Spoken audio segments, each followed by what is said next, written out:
Jesus warned us that false messiahs and false prophets will come and will even perform counterfeit miracles in an effort to deceive us. So, how can we spot these counterfeits?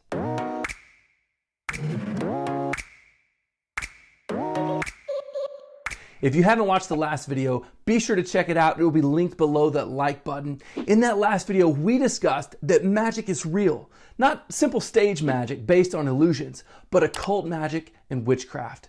It is condemned all throughout Scripture. And in that last video, we discussed what separates miracles from magic.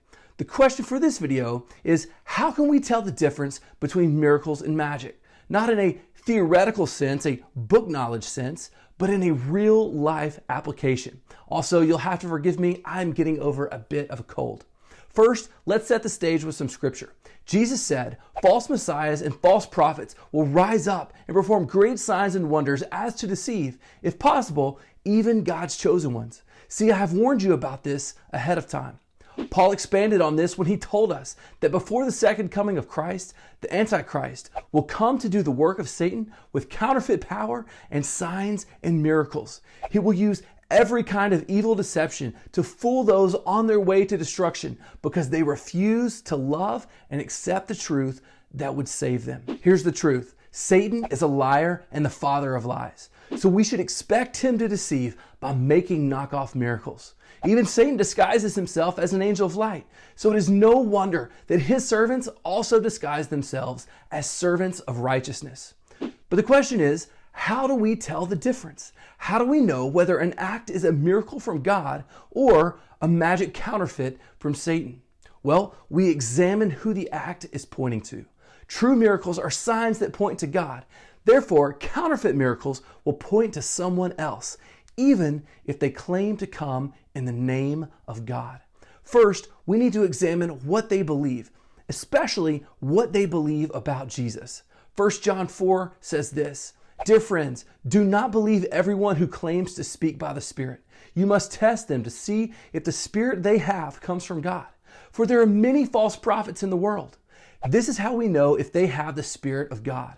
If a person claiming to be a prophet acknowledges that Jesus came in a real body, that person has the Spirit of God. But if someone claims to be a prophet and does not acknowledge the truth about Jesus, that person is not from God.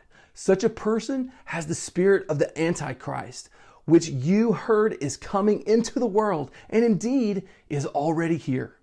Now, before you accept a teaching or even a miracle as from God, find out what they believe about Jesus. For instance, Mormons believe that Jesus was created by God and is actually the brother of Satan. That's not what Scripture teaches, is it? No. Jehovah's Witnesses believe that Jesus is not divine and is simply the chief angel. Is that what the Scripture teaches? No. If they're wrong about Jesus, they are not from God. Second, we must examine their fruit.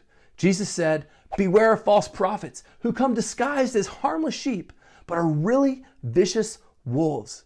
You can identify them by their fruit, that is, by the way they act. Can you pick grapes from thorn bushes or figs from thistles?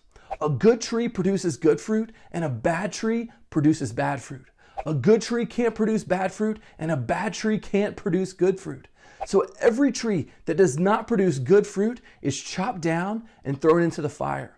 Yes, just as you can identify a tree by its fruit, you can identify people by their actions. If a person isn't living their life in alignment with God and His commands, you can be sure that God is not performing miracles through them. Bottom line, if a person isn't in alignment with this, either in beliefs or in actions, they're frauds. Do not trust them.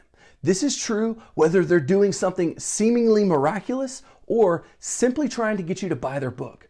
Do your homework and protect yourselves from wolves. Hey, I hope you learned something in this video. If you did, would you please consider sharing it and be sure to hit that like button so that YouTube knows this is a video worth promoting. I know it sounds silly and small, but it really does make a difference. Before we go, a word about Lifeword. This amazing organization has been spreading the good news of Jesus since 1965. Lifeword's most recent project is building the Lifeword Cloud, enabling more than 5 decades of gospel programming to be accessed through the internet. This ultimate goal is that 200 world languages would be represented on the Lifeword cloud, and that the speakers of those languages would hear the greatest story ever told, the story of Jesus, in their own heart language. So what are you waiting for? Go and check them out at lifeword.org.